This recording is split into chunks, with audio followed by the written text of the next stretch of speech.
Então, nós já comentamos sobre os tipos de honorários profissionais, que falamos em uma dica específica sobre honorário convencional, os arbitrados judicialmente, e também falamos aí sobre os honorários de sucumbência. Hoje o tema é sobre a prescrição dos honorários, prescrição da ação de cobrança dos honorários. Vamos supor que eu negociei inicialmente com o meu cliente uma quantia X. Trabalhei em todo o processo já acabou, já foi arquivado e o meu cliente não pagou os meus honorários contratuais. A pergunta é: qual o prazo para ação de cobrança? Eu posso entrar com uma ação de cobrança até o prazo de 5 anos, a contar do quê? Do rompimento da minha relação com o meu cliente. Lá no Estatuto nós temos algumas causas que ensejam para que você possa entrar com uma ação de cobrança. Na tela, eu posso considerar o vencimento do contrato, se houver. Eu vou considerar o trânsito em julgado da decisão, a ultimação do serviço extrajudicial e também os casos de desistência, transação, renúncia ou revogação. Diante dessas circunstâncias, eu posso entrar com uma ação de cobrança de honorários. Mas, além de decorar ou memorizar essas hipóteses, o que eu quero destacar para você e te dou como uma dica, que eu só posso entrar com uma ação de cobrança de honorários quando eu não tenho mais vínculo com o cliente. Então, por exemplo, negociei os honorários inicialmente com o cliente. E nos 3 primeiros meses ele não me pagou. Aí eu estou no processo, o processo está tramitando. E 3 meses ele não me pagou. Eu fiquei preocupada e já entrei com uma ação de cobrança pedindo aí este atraso. Eu posso fazer isso? Não.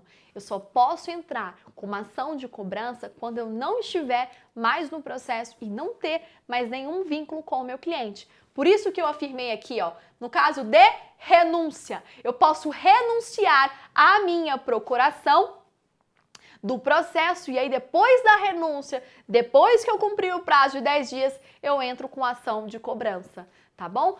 Prazo legal de 5 dias, contados da renúncia, transação, desistência ou até mesmo a revogação. São circunstâncias que demonstram para você, meu aluno, que eu não tenho mais vínculo com o cliente. Por exemplo, vencimento do contrato. Eu falo que eu vou atuar naquele processo pelo prazo de 2 anos. Chegou o prazo de 2 anos, eu entendo que eu não vou mais atuar no processo. Pode ser que eu faça um novo contrato, renove o contrato, mas eu posso considerar que aquela data do vencimento é uma causa que permite eu entrar com uma ação de cobrança. Segundo ponto, o trânsito em julgado da decisão, trânsito em julgado da sentença. Eu estou dizendo que o processo acabou, ninguém recorreu, então, já que meu trabalho já concluiu, já acabou, eu posso entrar com uma ação de cobrança. E o terceiro, ultimação do serviço extrajudicial.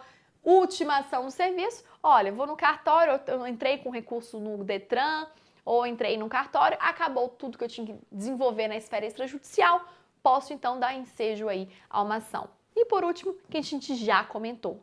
Então lembre-se, memoriza, faça uma fórmula aí no seu caderno para que entre esse assunto. Ação de cobrança, só vou entrar com uma ação de cobrança quando eu não tiver vínculo com o cliente. E somente essas são as hipóteses elencadas pelo artigo do Estatuto da Advocacia da OAB, que é o artigo 25, tá? Do nosso Estatuto. Por que eu não faço menção aos dispositivos? Porque é mais importante você saber o conteúdo do que se preocupar com remissão. Eu já vi aluno meu que memorizou marcou todo o estatuto e não tinha conhecimento, tá? Então, para que você fique aí com uma forma didática, é o artigo 25 do estatuto sobre a prescrição da ação de cobranças.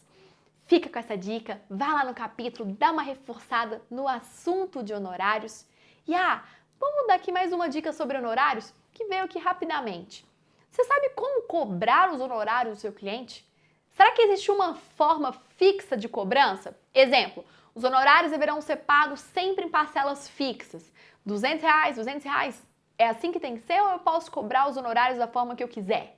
Gente, Você pode cobrar os honorários da forma que você quiser, obviamente respeitando a tabela de honorários, verificando com o seu cliente a possibilidade de pagamento, mas a cobrança fica a seu critério, ou tudo no início, ou tudo no final, metade no início, metade no final, você decide.